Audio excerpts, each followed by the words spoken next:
Morning student, sunrise senior secondary school Aspur में आपका हार्दिक स्वागत। बच्चों, आज से हम क्लास 9th की मैथ्स की क्लासेस स्टार्ट कर रहे हैं। आप ध्यानपूर्वक सुने और समझे। हाँ, तो 9th मैथ्स का जो चैप्टर नंबर 1 है वो आपका संख्या पद्धति नंबर सिस्टम।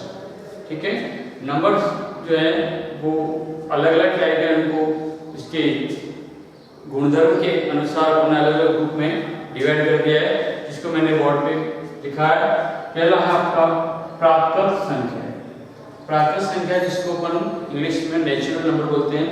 तो हम 1 से लेकर अनंत तक की जो संख्या होती है उन्हें हम क्या बोलेंगे? प्राकृत संख्या। जैसे 1, 2, 3, 4, 5 अनंत तक की ये क्या हो जाएगी? आपकी प्राकृत संख्या है। ठीक है, 1 से लेकर के अनंत तक की जो संख्या है वो क्या कहलाएगी? आपकी प्राकृत संख्या। अब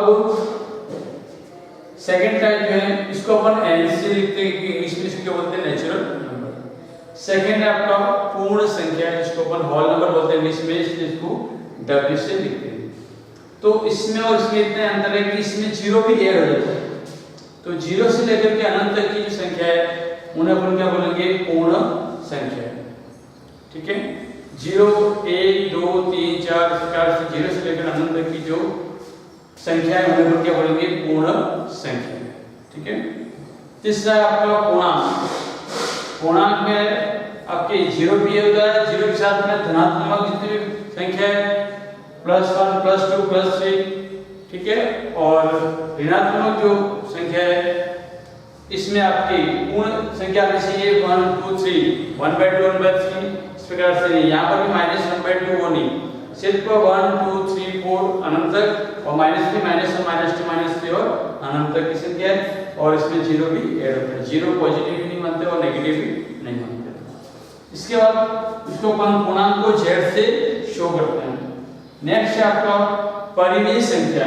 परिमेय संख्या जिसको अपन p/q के रूप में, जिसको अपन बोलते हैं बटे में p/q के रूप में जिसको अपन लिख सकते हैं। लेकिन शर्त क्या आपका? q वो जीरो नहीं होना चाहिए। क्यों? क्योंकि जीरो तो वो अनंत हो जाएगा। ठीक है, तो ये अंश बटा हर के रूप में आप संख्या को लिखते हो, जिसमें हर जो है आपका जीरो नहीं हो, तो वो क्या कहलाएगी? आपकी परिमेय संख्या, जिसको अपन q से लिखते हैं।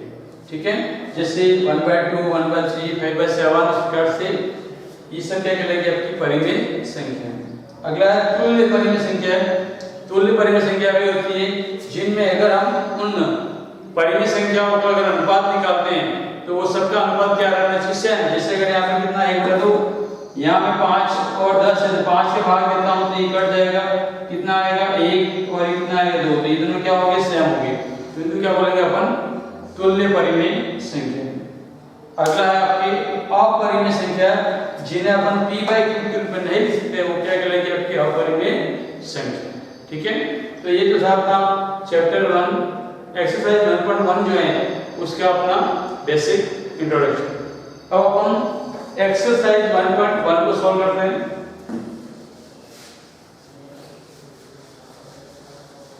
एक्सरसाइज 1.1 में हम इसके 3 क्वेश्चन लिखे हुए, ये तीनों क्वेश्चन अपन की सॉल्व कर रहे हैं ना।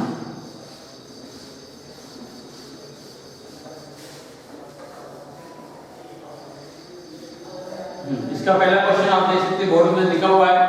पहला क्वेश्चन ये कह रहा है कि क्या 0 एक परिमेय संख्या है? क्या 0 एक परिमेय संख्या है? क्या इसे p/q के रूप में अपन लिख सकते हैं? क्या है? तो पहली बात तो क्या 0 एक परिमेय संख्या है? तो हाँ, 0 एक परिमेय संख्या है। 0 एक परिमेय संख्या है। जैसे अगर बात करें अपन, तो जिससे हम जानते हैं कि परिमेय संख्या मतलब जिसको अपन किस रूप में लिख सकते हैं? p/q के रूप में लिख सकते हैं कि इसको अपन क्या बोलेंगे? परिमेय संख्या। तो यदि मैं p = 0 ले लेता हूं, p बराबर क्या ले लूं 0 और q का मान अगर मैं ले लेता हूं 1 2 3 4 कोई भी ले लूं तो आप जानते हो कि अगर मैं 0 में 1 का भाग दूं 0 में 2 का भाग दूं 0 में 3 का भाग दूं इसका आंसर क्या आएगा 0। मतलब आप जितने भी नंबर है अगर 0 में किसी का भाग देते हो तो उसका आंसर आता है, इसीलिए 0 एक परिमेय संख्या है।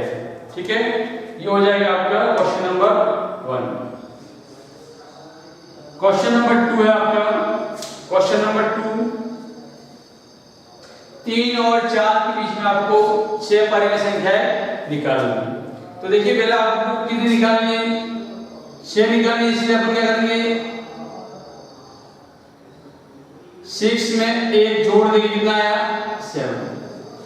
ठीक है, अब आपको 3 और 4 के बीच पूछा है तो ये 3 हो जाएगा और ये हो जाएगा आपका 4। 3 और 4 के बीच पूछा है और कितनी 6, तो अपन क्या करेंगे इसमें 1 जोड़ देंगे कितना आया 7। फिर इस 7 का अपन गुणा भी करेंगे और 7 का भाग भी दे देंगे और 4 में भी 7 का गुणा भी करेंगे और 7 का भाग भी दे देंगे। तो ये आ जाएगा आपके 7 में कितना हो गया 21/7 और ये कितना आ जाएगा आपका 7 4 28/7। तो आपको 6 परिमेय संख्या जो निकालनी है वो हो जाएगी 6 परिमेय संख्या। कौन कौन सी हो जाएगी देखना, ये 21 7 ये 28/7 है, 7 समान हो गया तो ये 21 से लेकर 28 के बीच की संख्या है उनको अपन लिख देंगे। जैसे 21 के बाद क्या आता है 22/7 23/7 24/7 25/7 26/7 और 27/7। 1 2 3 4 5 और 6 ये आपकी 6 जो है वो परिमेय संख्या होगी। ठीक है, अगला क्वेश्चन नंबर 3 ये आपको पूछा है 3/5 और 4/5 इसके बीच में आपको 5 परिमेय संख्या निकालनी है। इसको पॉज करके नोट कर देना वीडियो को।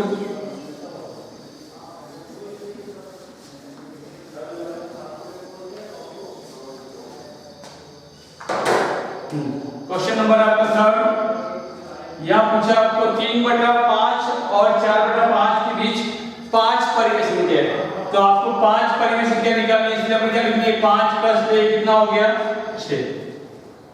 5 परिमेय संख्या निकाले जिसमें 1 जोड़ कितना हो गया 6।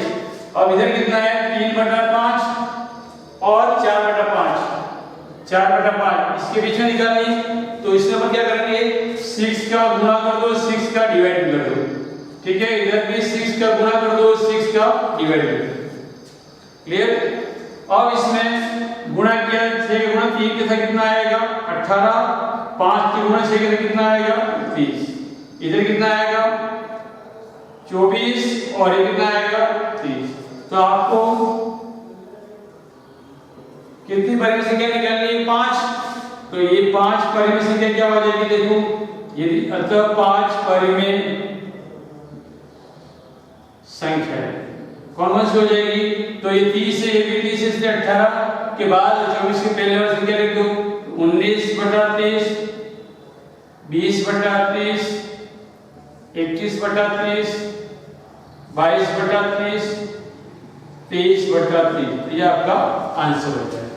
ठीक है, इस प्रकार से इस वीडियो में अपन ने एक्सरसाइज 1.1 क्वेश्चन नंबर 1 2 एंड 3 को अपन ने कंप्लीट कर लिया। अब मैंने यहाँ पर होमवर्क के लिए क्वेश्चन भी नोट कर लिए। ये क्वेश्चन नंबर 2 व 5 के बीच 4 परिमेय संख्या निकालनी है और इधर 1/3 व 5/7 के बीच आपको 2 परिमेय संख्या निकालनी है। ये 2 क्वेश्चन जो है वो आपको होमवर्क में कंप्लीट करने हैं। ठीक है, नेक्स्ट टॉपिक जो है वो अपना अगले वीडियो में रहेगा। Okay, thank you.